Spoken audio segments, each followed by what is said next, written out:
3, 2, 1, go. Welcome to another Fighter Stance podcast. Today I have Nick Booty Judge with me. How's it going, guys? We're joined by Yako. Relation. What? Yeah, so no relation to Pete.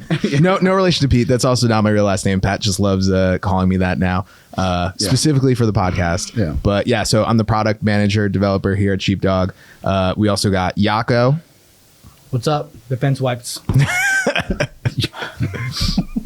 And Hasaim Rida. So today, Hasaim Rida came and did a guest instructor spot at Heroes Jiu Jitsu, and then we ambushed him like, hey, you want to be on the podcast? And he was nice enough to come on the podcast. Yes, Hasaim, thank you. Yes, Yeah, appreciate it. Thank you guys for having me. I'm excited to be here. Let's get it going. Yeah. So you train at B Team now in Yes, sir. Texas, but you were originally born in Ghana. Yes, sir. I was originally born in Medina, Accra, Ghana. Medina Accra. Medina, Accra. So it's a small town called Medina in Accra. Accra is the capital of Ghana. That's where I was born. I lived there until I was 15. Did you when you were growing up there? Did you like anything you like to do, like soccer? I grew up on soccer, man. Oh yeah. I grew up on soccer. I think I started my first memory around 4 or 5 years old, and I took it pretty seriously too. And so people who knew me growing up, they're like, man, how do you end up fighting, But yeah, we're gonna get into that. But yeah, I started with soccer first, and then later on moved to Japan when I was 15, and one thing led to the other. So what was the catalyst to choose Japan? Why was there a reason certainly why your parents chose Japan? Yeah, so my dad used to work for this Japanese guy he met in Egypt. Somehow his name is Yamada, who ended up being my first jiu-jitsu coach. Oh, nice. Right, yeah. So they had that relationship going on for a long time, and then somehow they decided to move together or to work together. So he was first in Japan for a little bit. My mom would go back and forth, join him, and then after middle school, or say junior high school, we call that in Ghana, and we have a 6-month period where we wait to get into high school. Mm-hmm. Yeah, everybody in Ghana, that's how it goes. So after that, while waiting for that 6 months, that's when my dad was like, yeah, why don't you come check out Japan for a little bit? But then we got there, and it became like a super extended vacation, Yeah, that's awesome. So what was it like moving from Ghana to Japan? Were you always when you moved there, you were 15, so I'm guessing that you were already getting pretty tall. I was still very tall, It can't be much blending in. Yeah, exactly. Where in Japan was it? I first moved to Kanagawa, Japan. So that was a little outside of Tokyo, not in the main city, a little outside of Tokyo. It was more like a countryside. Yeah, so Kanagawa, Japan. Yeah, so I don't know if you know Zama and all that stuff. It's been a while. Atsugi, I went to Japan one time when I was 17 years old. Yeah? 3 months. Yeah, I used to live very close to the camp, actually. So a lot of people think my dad worked for the military, but nah, he never did. But we happened to live close to Camp Zama in Japan, yeah. Okay. Nice. And you trained at Carpi Diem Academy. Yes. In Tokyo. Was that a long commute because you were outside the city, or? Yeah, so when I first started jiu-jitsu, my first coach, Yamada Shigetaka, was my first coach, and he was my dad's boss. They used to work together. He got me into jiu-jitsu. So, that was when I was still in Kanagawa. I was still around 15, almost 16 years old when I started getting into it. So I had a waiting period before I got into high school and all that stuff. So while waiting, I didn't have much going on. So they were like, yeah, why don't you give it a try? And that's how I got into it. But then later on, when I started to get really good, or when I felt like I outgrew that gym, that's when I moved to Tokyo. That was 2016 to Carpi Diem. Oh, okay. Nice. Yes, Nice. yeah. So in 2016, you moved to Carpi Diem. Yep. Because a lot of people change gyms, right? As you grow, things happen. How was it? I've seen a lot of the gyms. I watched the B Team documentary when they went and did Quintet. Yeah. The gyms that are small, was the very, gym very small, man.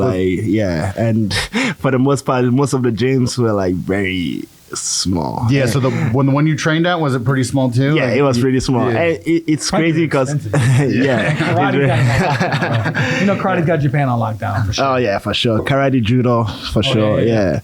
And I used to be the norm for me, because I remember moving to Tokyo, like the Carpi Diem Academy was the biggest gym I ever saw. Yeah. And now when I went back the last time, I'm like, oh my God, I can't believe I used to think this was like the biggest gym, you know? Yeah, exactly. You know, but B yeah. team's a decent, like, you guys have got a pretty good sized gym there. Even B team, it's fucking. Yeah, it's pretty close to the same size as we got here. Yeah. So like going from that to fighting someone in a closet. Exactly, Yeah. Even when I moved to Michigan, like Assembly had a fucking huge, mat space, which was crazy. I was like, oh wow, this is like a soccer field. Yeah. You know, so living in America, I kind of got used to it, you know, having bigger space. Then I went back home, I'm like, oh man, how did I used to roll in this, you know? Me and Nick Rod took the whole mat space. When we rolled there, you know, like, it's crazy, yeah. I think you guys fill a room regardless of which mat you're on. You know what I mean? Yeah, I think I was talking with my guy Freddie here the other day. It's like what we do is like watch films like after every session or a lot of times, and it's like so funny where when me and Nick Rod are like rolling, it's like we don't ask for anything like that, but you can see people just start to move away. You know, and then we gotta be in the center like the sharks in there. When you were rolling with Chris Orozco today, the smaller guy you were rolling with at the end of it, I started moving people away.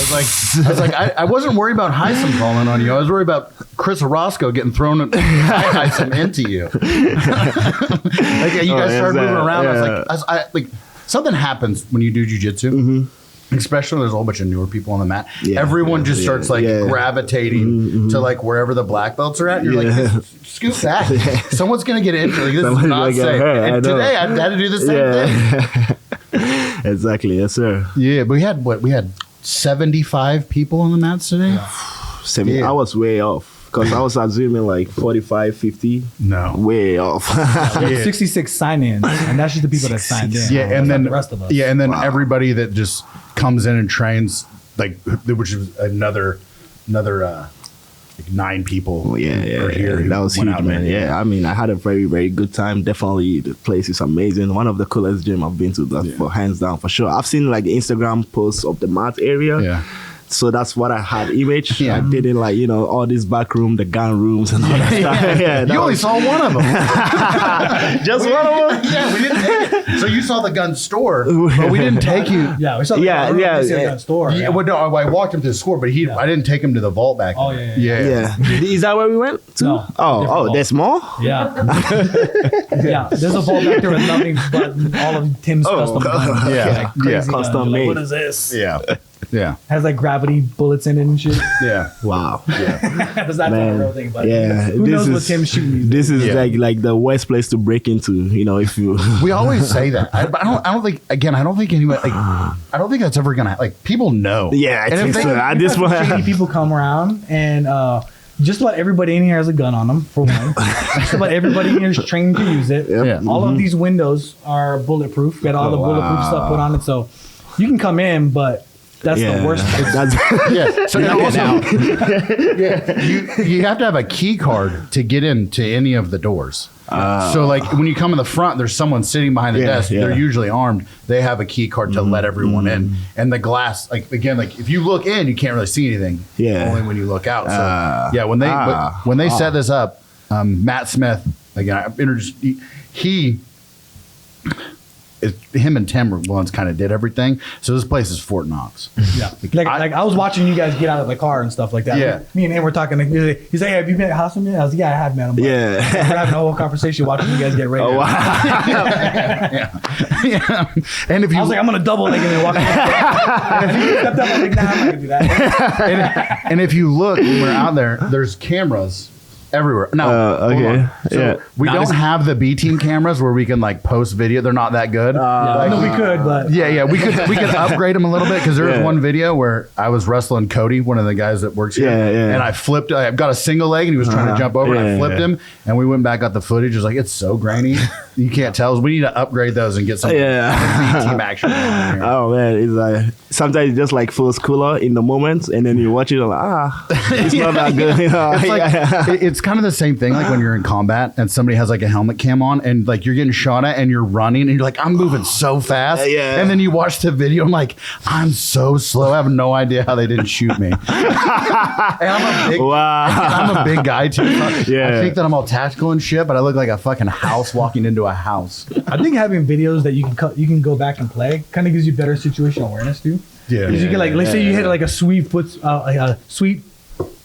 sweep, right? And you look at the clock, you're like, oh, it's 3 o'clock right now. And so when you play the video back, you go to 3 o'clock. Yes, It's 3 o'clock. Remember, so you took that video. That's what I would do. I'm like, okay, yeah, 53. exactly. I do that too all the time. When I hit a cool move, I look at the clock. Okay, I memorize that. I'm gonna set shit later. You start yelling it out loud. Like, 420. And they're running. Yeah. It's awesome. Yes, yeah. So What are you when talking about it, though? when you were in Japan, did you train more gi or no gi? I train more gi. Yeah, Really? so I'm originally a gi guy, so I started training in the gi. I still train in the gi until like 4 years ago, and like it's crazy though. Like even though I was known to be the gi guy, all my breakout performances, so like everything was in no gi. And I think my very first time was Quintet in Tokyo. I don't know if you know the story. When I was a brown belt, I got invited to the Sakuraba's team. It's a 5-on-5 tournament. Yeah. I was invited 2 weeks because like one guy got injured. They needed a replacement. And I was wondering why you're on that. yeah, right. I was a brown belt, and then they, like 2 weeks to go, like they reach out to me somehow, and like I didn't even train no gi that much at the time. Like, okay, well, I'm going against black belt. There's not much to lose, Right. And somehow I went in there and I submitted 4 black belts in a row. And I think that's when like everybody was like, okay, who is this guy? And I think that made it even more big because Eddie Bravo was in Tokyo that time. Yeah. I ended up going against some of his guys and Richie Martinez. Well, I submitted him and I got submitted by Gio right after, and that kind of blew up. And I think that was my first time I blew up and got on the radar. And so I trained more gi, but somehow made my name through no gi. Yeah. Do you think that's like, so you did that, and then like did you still continue training the gi, or you were like I still continue training the gi, and man, like at that time we would have like gi classes like once or twice a week, so we didn't really have that much options to train no gi. Surprisingly, I'm an A3. Yeah, that's what I wear. Yeah, me too. He's an A3. Yeah, I say A3. Extra husky. A2H bitches. Yeah, the pants are always a little shorter, Right. but A4 is way too big. So I have this technique where like I kind of like pull it down a little bit. Just Whenever the IBJJ just to after, pass that test, and then when I'm gone, Right. you want to know who's the worst at that though?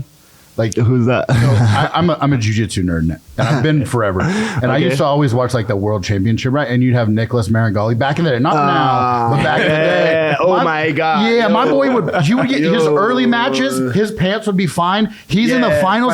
And then He's got capri spats on in the finals. Like those things are skin tight. and they're up to his exactly. knees. You're like, how did he pass?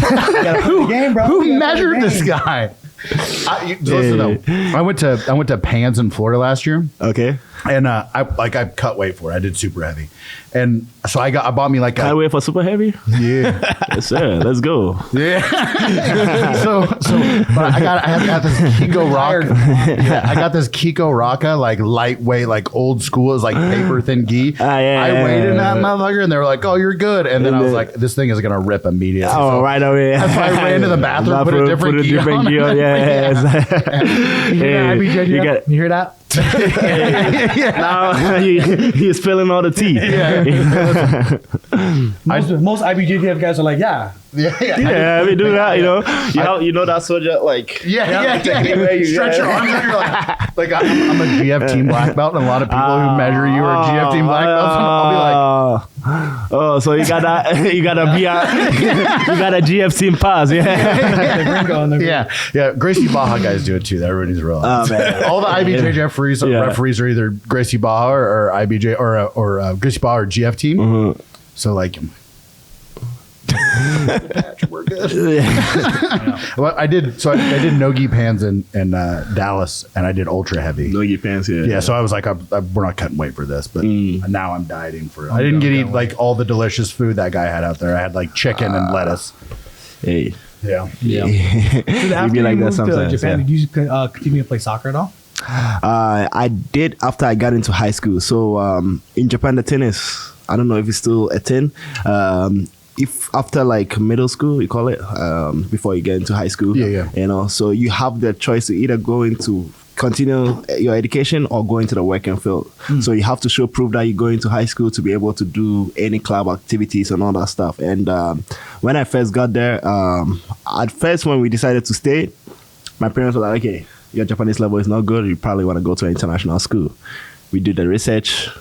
The amount of money we're going to pay in a year, my dad was like, okay, I can afford this, you know, but also we look at it, the public school was like free almost, you know, but I tried to get into it. That was after 3 months of getting to Japan, and my Japanese level was just like not there. I couldn't speak anything, you know, so they were like, yeah, your Japanese level is way too low. You're going to have to get to this level before we can accept you. So I took a whole year off of just studying Japanese, come back home, and that's back and forth, like nothing else to do. So that's when jiu-jitsu came around that same time. So yeah, I got into it. But then fast forward, you know, I took the examination a year later. I got into high school and I played soccer a little bit. I played soccer. I dabbled into basketball, but for whatever reason, man, it's just like jiu-jitsu was the thing, you know. It's just like, you know, I remember walking in for the first time, you know, like I didn't really know much about jiu-jitsu, but also I was around 6'1", 6'2" at that age, not this tall, but you know. You know, so I was still, I was still pretty taller than everybody. Way skinnier though, way skinnier. You know, and I remember thinking, man, there's no way these guys are gonna hold me down, you know, anything like that. I'm just gonna push my way through. You know how it is, you know, a little cocky, but I remember just getting there, trying to extend my arm. I got flipped, got thrown. I was like, fuck. You know, just trying to push them off you. Your arm is gone. Yeah. You know, somehow they spin to your back, get choked out. Like, it was miserable. Yeah. But somehow I loved that. Like, it was super unique to me. I was used to like just playing team sport, relying on everybody, but like, you know, I remember thinking, leaving, like, I'm never coming back to this. I don't need this. I'm just gonna go. But then that day I was thinking about like, man, how that little guy did that to me. I have to figure this thing out. And it was just through wanting to figure it out, you know. And even after high school, I started skipping basketball for that. And like, I bet your basketball coach is pretty mad at you for not going to go do jiu-jitsu. I have especially being story. like 6'1", 6'2". Yeah, I do actually have a very, very funny story of like, he forced me to play basketball. He legit called my parents, like, please let him play for me. You know, I remember like, you know, we had an opening ceremony. He came up to me, hey, do you play basketball? Will you play for me? I'm like, no, I'm going to play soccer. And you can see the disappointment in his face, you know? He legit called my parents. Yeah, you're 4 feet taller than everybody else in the country. Exactly. You're the only person in the country of or in Japan that can dunk. So and that too. My other teams will not defend me on purpose just so because they wanted to see me dunk, you know. You know, like legit as a teenager dunking the ball is almost unheard of in Japan. But then you come here like and now you're just dunking on people in jiu-jitsu. Hey, that foot sweeping them. You know? So when did you get your black belt? I got my black belt in 2018, September 5th, 2018. Nice. Yeah, so it's been, 6 years now? Oh, nice. Yeah. So wait, hold up. 2018, 5? 6. Yeah. Wait. 24. We 24. Yeah, 6 years. It's new though. Yeah, it's new. Yeah, so I had to sign something today and I put 2023 in it. Yeah, you're gonna scratch it off for a little while. How cool was it to meet Sakuraba, man? Like, I've been watching that guy fight since the beginning of Pride. And I started training MMA. I started fighting in MMA back in 2001. Yeah. And so during all that, you know, all those the Gracie killer, I started doing a lot of the stuff. Like Mongolian chops and shit. Like, oh wow, yeah. What the fuck? He just. I love Mongolian chop. So this guy right here. I've been like Mongolian chop. I've said this before, but this guy's like, whenever, so his jiu-jitsu is good, right? He's a black belt, his jiu-jitsu is good, but his striking is crazy. He is like I equate him to like Gandalf from Lord of the Rings. He'll hit you 3 times. Hawaiian You'll just Gandalf. see a gray beard and a flash, and he'll be standing next to you, and you'll be like, dude, you're so fucking old. Why is this happening to me? It's ridiculous. And then he does it to like we'll do a protector 1 or protector 2. We do striking. Yeah. He'll go around and you'll see him and you're like, stop hitting him, Yago. So they're never gonna come back. Yeah, I just love Sakuraba, man. Sakuraba is like he's like obviously a legend in Japan and like He's a showman, too. That's what I he's really very love about showman, him. big time. He helped me. He definitely put me on a lot of stuff, since after that Quintet thing. And I remember they were like, hey, Sakuraba is gonna come check out your training before whether he's gonna accept you on Quintet or not. And my coach told me that, I'm like, what? Sakuraba is coming? Yeah. And I remember just like being, I don't know, because I grew up watching him too, Right. like, Pride and all that stuff. My first coach, Yamada-san, was a huge fan of his. So I know a lot about it. So for him to come that close, or for me to get that close and then be on the same team, it was a surreal moment, man. Like, really, it was crazy. And he did a lot for me too after that. He helped me get my visa here. I don't know how, but somehow with the UFC and other stuff, talk to them. Yeah. And they helped me with a lot of stuff. And since then, he become like, almost like a dad, Yeah. It's awesome. I think it's a one of dad the- figure, I would say, yeah. I think it's one of the saddest things that like there was never that crossover to get him in the UFC. Yeah, like, yeah, like, yeah. that was. He fought in UFC. I think it, yeah. Yeah, just once though, right? Like He 'cause subbed Mario Sperry when I was Mario Yeah. Sperry. Or I when know. I there twice in the same fight. yeah, but like that was like it though. Like have him and do like a Yeah. run, Yeah. like when he like to actually like get in it and have more because he was. Was it just one time though? I think in the so. UFC? Yeah, I think just once, but like to have him like get in a real He run fought in and Ultimate Japan. have him fight like yeah. because he was like a 205 pounder, 185 pounder, but get him in there with like a Chuck Liddell or like a Tito Ortiz or Yeah, like that something would have like been that. sick. Like, That would have been especially sick. before he had all the knee injuries. Yeah. So badass. Hey, the Gracie killer, man. Yeah. Man. Oh, he did have that hour and a half fight with always hour and a half. He did. My favorite fight though was Yo. him and Hyan. Those rule sets were wow, Yeah, like- man. Yeah. But you could wear a gi. One guy always had a gi on. Why would you wear a gi? That's like a huge disadvantage, bro. But hey, about he used the gi to choke people out too, which is cool. Really Sakuraba cool. wasn't playing that game. Yeah. He was picking him up by his pants Yeah, and and then like, dropping him boom. off on his head. Yeah. Again though, like he threw those kicks too. He threw that lead leg kick and Yeah. just snapping, and it would just he was throwing like calf kicks before anybody else was, and they were so quick. Yeah. Again though, I think his knees like he'd always have to wrap him up. to and wrap just- it. He looked like a mummy. Yeah. I tried to do that He's too, one but of I the love funniest Sakuraba guys. so Oh much. my god, bet. super funny, super funny guy. Really, yeah. I just saw him again like last time we were in Tokyo. All hang out together, had dinner and all that. Man, super funny guy. Super funny guy. Really. It's wild, and There's the a fact lot that of he's instances. the fact that he's still doing it, like Yeah. still competing, like is amazing. Yeah, didn't you just compete against Musamechi? Did they fight? No, that was Mikey? Ioki. Yeah. Yeah, That's what it was, yeah. because Ioki locked Ioki. Ah, yeah, Mike.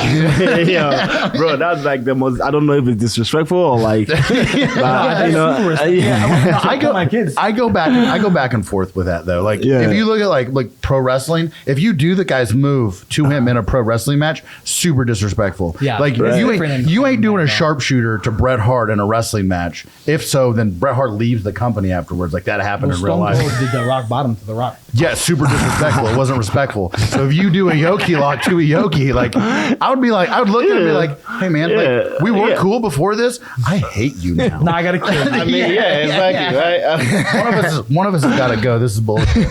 No, I got 4 kids Yeah. at the house, and they all train here too. They all train, Oh, train nice, nice. jiu-jitsu. Yeah. But I always tell them the biggest compliment they could ever do is beat my ass. I was like, if you guys ever beat my ass, that means I did my job as a dad. Oh yeah, that's My it. son's Yeah. like, okay. My oldest is 15. He's like, Yeah. Oh man. Oh, 15. Yeah, those are. He's getting there. he's ready to go. Well, the mean one though is your daughter. My daughter's the main one. Yeah, she's a savage, bro. She's the one though. She played volleyball all throughout high school, and then like something switched between junior and senior year, which now she just wrestles. And she Like- loves it. Like pure wrestling. Yeah. Oh like, wrestled wow. in high school, like she's Oh, one of wow. the best girls in the state right now. Oh shit. But never wrestled in high school, so nobody ever know. Like nobody knows who she is, and she's in there pinning all these girls that played In state college? last year. No, in high school. And still in high school. Okay. Yeah, Oh wow. She's like doesn't want to go back to team sports either. Didn't she just beat some like gold medalists too? Oh, yeah, she for beat like jiu-jitsu? one of the top ranked jiu-jitsu girls. She pinned her in like. Oh, really? first round, yeah. Wow. That's amazing. Yeah, That's amazing. she's the mean one in the house. She is. Yeah. Really mean. So you train at Carpi Diem and then you move to like assembly. What was like the catalyst for you to leave Japan and go to assembly? Yeah, it all started with like after the pandemic, honestly, you know, that was 2020. So I moved to Michigan in 2020. Was it rough in Japan? Yes, it was very rough, very strict, and you know it hit us early too because obviously we were very close to the main source. Yeah. And so everything just shut down around February 2020. You know, and like I was talking about how the visa to get to America wasn't always easy and all this stuff. So I actually got my visa for the first time in 2018, you know, and I was just in New York right before in 2019 because I have family out there. So I go there every once in a while. So I was there for like 4 months. I was training at the Blue Basement for a little while, you know, and I just went back to Japan December of 2019, you know, and the world went to like crazy in January. So to me, it was more like frustration. I'm like, man, I finally got my visa. I can travel and come back, compete and do worlds and come back. Now I can travel. I can do anything, you know. But then, you know, especially in Japan, the gym wasn't even open. We weren't allowed to train, you know. So it was just like that. And I used to train with Garmo in Tokyo. You know, we actually worked together, you know, and he just started his own gym in Michigan. I honestly didn't know much about it. I just wanted to be in that situation where I could compete and like just be active with my gym. Also take advantage of having the visa, you know, try to go make the round for world champion. So I just hit him up like, yo, can I pull up? Can we do? And to him, first it was like a joke to him. He was like, yeah, are you serious? I'm like, no, I'm dead. Are serious. Like, I'm on the way. It's like, yeah, you got your I'm visa, asking you have if I everything. can, but I'm already on my way. And I don't care what your answer is. 'Cause Yeah, if there's not, I'm going to train. It's just going to be, I'm going to train with you and you don't want it. You know, it's like, hey, he was telling me out. You sure about this? Detroit, Tokyo, very big difference. But I'm like, bro, don't tell me all this. Let's get there. We'll figure it out. So, you know, that's how I decided to go, and he had me over. So I was there working as an instructor for a while and training and competing as well. You know, and that's how the move happened. You know, to me, it was out of frustration. I felt like I was stuck, even though I had the opportunity to move or travel. Yeah. So when I had the opportunity to leave, I just was like, okay, peace out. Are your parents still in Japan? My parents are still in Japan and 2 brothers. Oh, cool. Yes. Yep. I was in Afghanistan when COVID happened. Yeah, I was in Italy? Yeah. 2 weeks before they shut the country down. Yeah. Italy he hit Italy bad. I was in tour in Europe. Oh wow. They were kind of talking about the pandemic. Yeah. And I was in Italy in a room full of 80,000 people inside. 2 weeks later, they shut down the whole country of Italy because of COVID. Yeah, COVID. Like, bro, I had that shit. I had to have had that shit. Man, bro. In Afghanistan, before the pandemic hit Afghanistan, everybody in my whole team was like super sick. Like we were like down. We couldn't figure out what was going on. We were just like, dude, we got the flu or we got something. Yeah. And then like 3 weeks later, like, hey, COVID's in Afghanistan. I was like, what? I think we've already had. I think we're good. Yeah. Antibodies. Yeah, antibody. Yeah. Yeah. It's crazy. Man, and then like everybody walking around again, like normal COVID, like you're at the grocery store, so it's not a big deal. Like no one has guns. There, they were like 6 feet apart. And you're like, whoa, relax, bro. Like we're Jesus. yeah. Take it Man, easy, bro. That's wild though. How was it like in Afghanistan? Like Yeah, it's different. I see pictures from back then. I'm like, dude, that was fucking retarded. Yeah.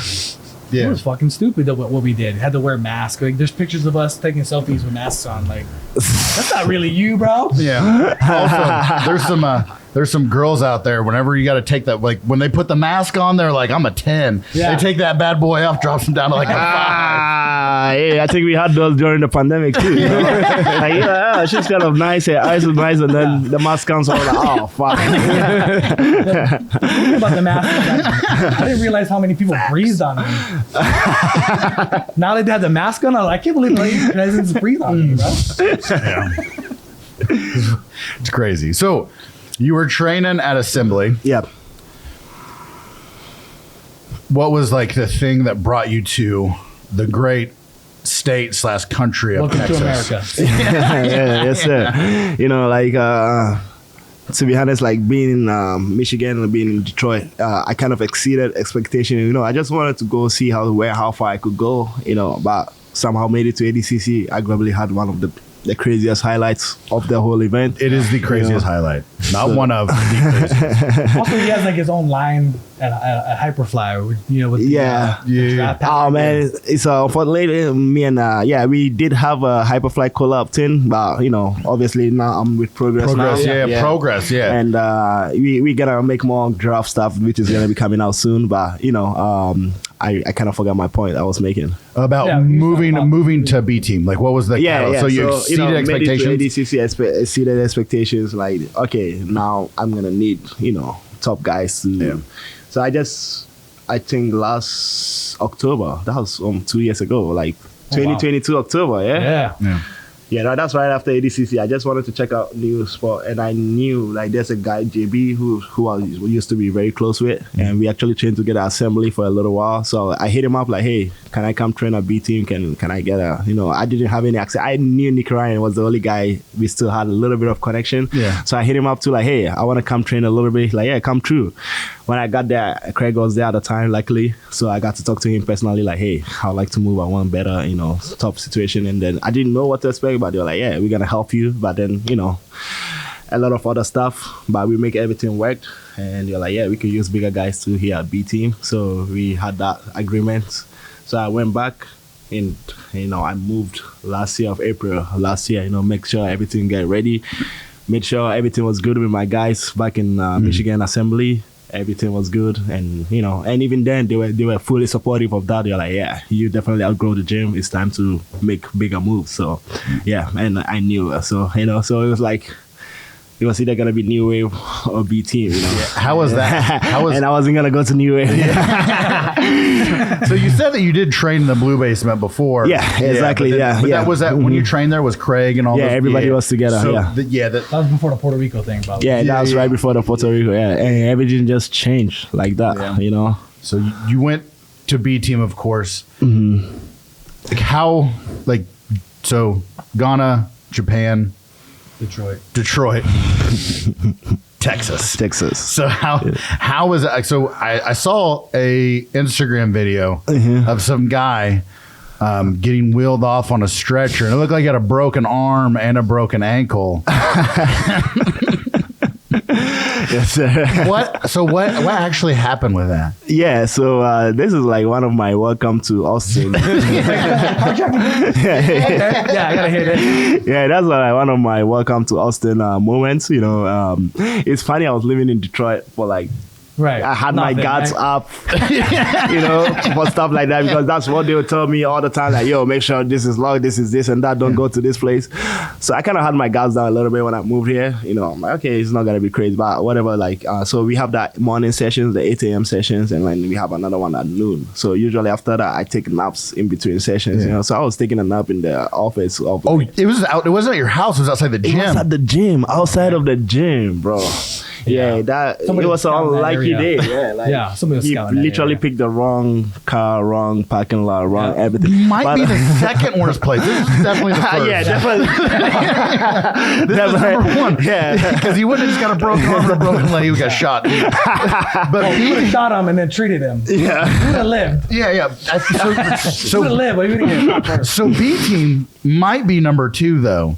B team, for sure. B team might be the second worst. Like, you guys need to put up like a big sticker outside or a banner that says B team. Yeah, don't steal our shit. Yeah, man. That was so super funny, and and it's funny because I was taking a nap right in front of the screen of the cameras where you could see everything that's going on. It was a peaceful nap. And I don't know if you've been to BT, like other instructors, we come in from the back. There's the main parking lot in front, but then there's the back. So it doesn't look very busy if you're not very familiar with that. It's just gonna look like nobody comes here around there. But I got super lucky that day because I left my car unlocked on me 100%. And this guy came in after we were watching the camera. He took his time, man. He was just like exploring the grappling shit, you know. And then we have one of our guys who used to work at the counter, you know, like Gandro. You know, he was working in around the same time, right around 11:15 to get ready for work.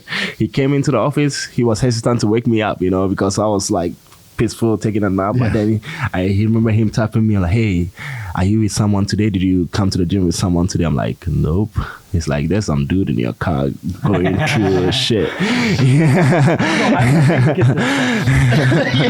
You know, I went from a peaceful nap to like boom right away. You know, I look at the camera. He was already he shut the door like walking away. You know, already. I was like, in that moment, I was just like, okay, there's no way he's gonna. You know, it was an impulse decision. There's no way he's gonna beat me in a full race. So I just took off. You know, so and soccer came back. You know, and then right around that time, everybody was on the mat just drilling right before the class. So I just took off running. So everyone was like, "Oh, what's going on?" You know, and someone's about to die. I remember opening the door, started sprinting. I didn't even go full speed yet. You know, I didn't activate the full speed yet. But then I was like, okay, he's not gonna beat me in a full race. So I yelled at him. I turned around and yelled, "Yo, where you taking my stuff?" He turned around, saw me, and literally froze, bro. And he knew he was I knew what he was thinking. Like, oh shit, I fucked up.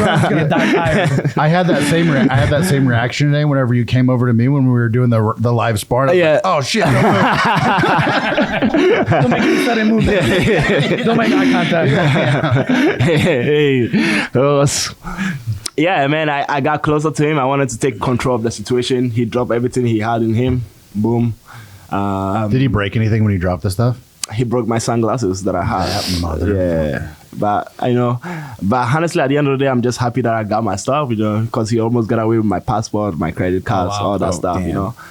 Which even rash guards, bro. What were you gonna do with the rash guards? You know, like it doesn't even matter. And I got him 2-on-1, drag him across just like we did today. Yeah. It works, bro. It works. He works in a real life situation. Yeah, hit him with a menace foot sweep, you know, hitting your head on the fucking asphalt is not fun. And he kept trying to get away. I dragged him across all the way to the side of the road and, you know, just chugging him out from behind. I think I broke an arm because, you know, I saw it. It was definitely broken. The worst part was that he shit his pants. Yeah. I mean, like, come on, bro. Like, yeah, but like, that's horrible that he shit his pants. But also, he's some guy stealing shit out of a car, and then you run outside again. When you walked over to me, I had that same like, oh no, I almost shit my pants. I'm just saying, like, I'm glad you were nice and we were doing jiu-jitsu, but I saw you running at me, and I had things that, like, he has your passport. He could see your picture. He had to know that it was you. And it was like that's the guy. Yeah. Like, that's terrifying. I mean, like, don't steal Hasaim Rida stuff or really anyone's, but also know that, like, exactly, man. Know that if he runs at you, don't drop his stuff and break his glasses, but just immediately start apologizing. Like, when people are shitting themselves, it's part of their fight or flight response, right? So when you scare somebody, they're either going to react with violence or they're going to react with some kind of retreat. And shitting yourself is one of those things. Yeah, like you have like this adrenaline. It's like a skunk, but he doesn't spray anything except for in your own pants. Sprays you. You know what I mean? It's like one of those things. The cat's like, God damn it. That's exactly what happened. The guy got so you scared the shit out of him, bro. Literally, right? Yo, that's literally. The funniest part is I saw you talking to the police, and then you were like describing like the sleep. You can see him put the guy on a stretcher, and you were like, I was like,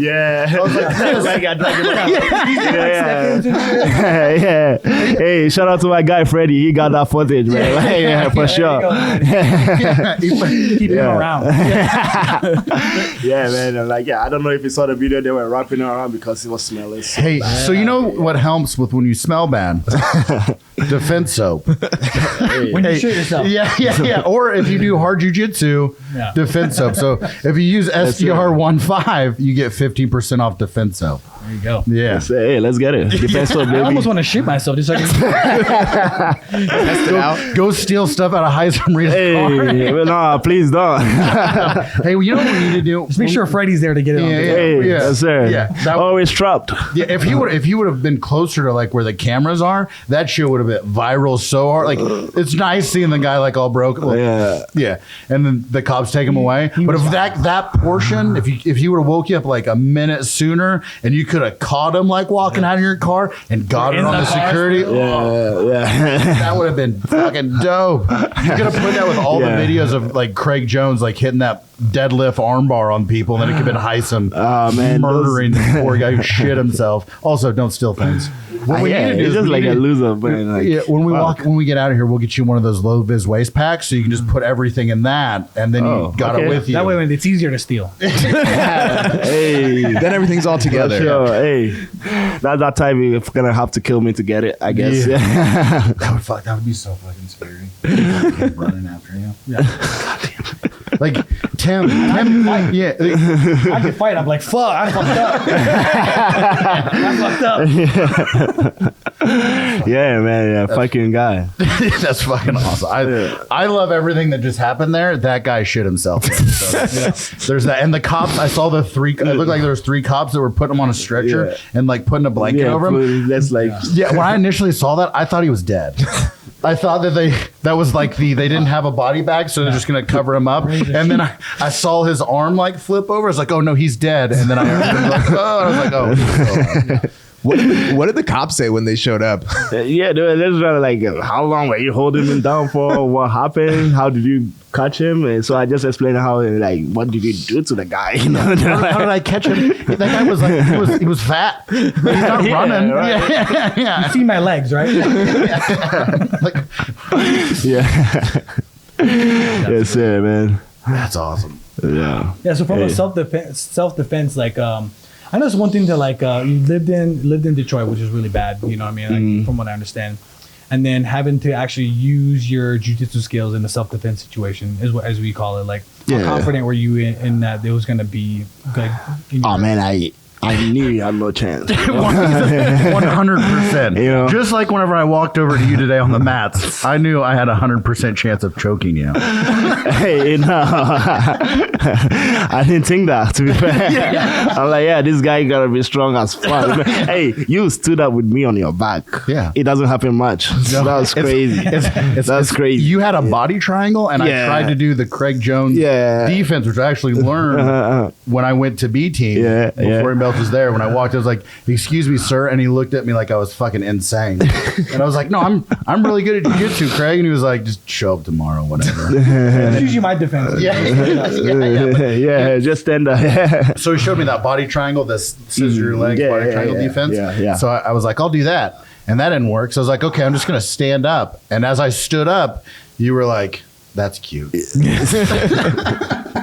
Say, this is what I do, you know? No, I know. Business is good. Yeah. And business is good. Yes, sir. So what do you have up? Like, what's your next competition? Next Yeah, event? my next competition literally just got announced. I'm doing the next Absolute tournament, the IBJJF Absolute Grand Prix. That's in California, right? That's in California, Costa Mesa, this month, 29th this month. So The 29th this month. The 29th So of February, yeah. The last day of the month. The last day of the month. It's a leap year, and we're fighting on that. So you're gonna 29. It should be a special year, yeah. Yeah, you're gonna win this Absolute tournament on a Bro, leap it's year. Black History Month too. So Oh, yes, sir. Let's get it. you gotta get it out. Let's get it. No pressure. On a leap year. So you're gonna go do this. This is the 29th. This is the Absolute, and it's in Costa Mesa, California. It'll probably on what, like Flow Grappling too, right? He's gonna be on floor, yeah, that's for nice, sure. Yeah, nice. yeah. So Yako was gone doing security for Five Finger Death Punch, but we usually will have him on out there. Like we'll put him on the TV out there and we'll sit out here and watch him, especially. Oh, okay. Of course, All right, please. So we're Yeah. definitely gonna check that Yes, out. sir. Let's get it. Let's get it, we man. go watch I'm super excited, man. It should be a good one. Yeah. So the IBJJF, like for the longest time, everybody wanted something like that. They wanted him to do like the big, like blow it up, do like a big tournament. And they did one with all of them have been gi so far. I think this is their first in Vegas. I was at that one. Yeah, they've all been gi. I think this is the first no gi. The last, I think ending of last year, they did the gi Grand Prix or something like that. Was that Master World? Yeah, and then they did one in Austin too. They did that? Yeah. So I think but this is the first no gi one that they've done. Yeah. Yep. Which it'll be cool. So leap year, the first one they've done, you go out there and take it home. I guess maybe it's probably gonna be every 4 years. So this is special one. Who's on that card? We have Giancarlo Bodoni. We have Roosevelt Souza. We have Patrick Claudio's on there. Patrick right? Claudio. Was it Patrick? I didn't see him personally. I know Elder Cruz was on there too. Maybe it was Elder Cruz. Yeah. Maybe, yeah, because I haven't seen Patrick Claudio.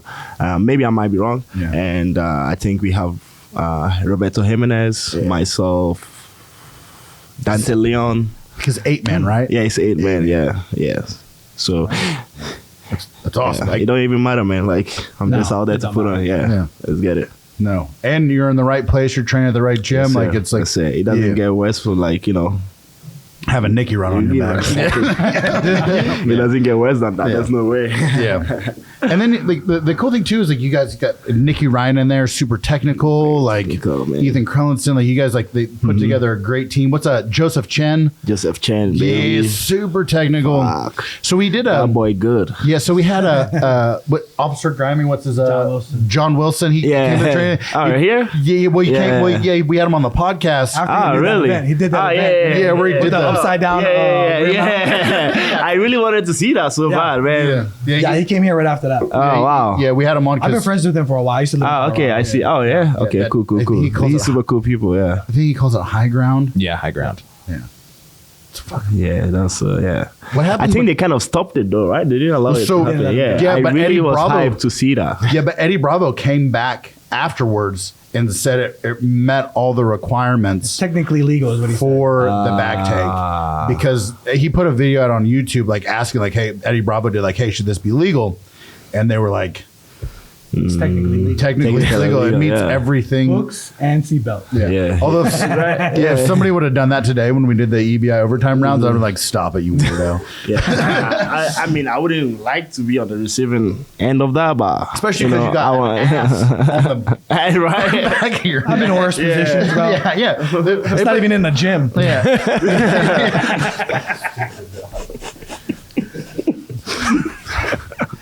Like, go ahead, cut that part out. Cut that part. I don't want my wife seeing this. She's so hold on, sorry. In Yako's family actually goes Yako, his wife, then his daughter, and sometimes it's wife, Yako, daughter. Yeah. She trains too. She's man. Ashley, don't hurt us for saying that. But anyways, everybody miles train. Where can people find you? Social media, YouTube. Yeah, I think I'm the most active on like Instagram, so you can find me on Instagram, Hasaim Jiu Jitsu, and obviously training with the B Team. So if you're ever in town, like you want to come check it out, pull up to B Team. And shout out to my new sponsor, The Progress. If you want to get some new fresh gears, check them out. And always can use that discount code GiraffeP15. Let's get it. Nice. Shout out to Progress. Yeah. So I think we're going to get out of here. Thank you for coming on the podcast. Yes, sir. On another Fighter Stance. Yako, thank you for stepping in. That was awesome. Yeah. And then Nick. You're welcome for my service. Yeah, booty judge over there on the ones and twos. Yes, sir. Hey, thank you guys for having me, man. This was like a super cool experience. Super cool facilities, man. You are welcome here anytime. Yes, sir. Thank you for coming. That was awesome. Yes, sir. Thanks for having me. Thank you. Bye, guys.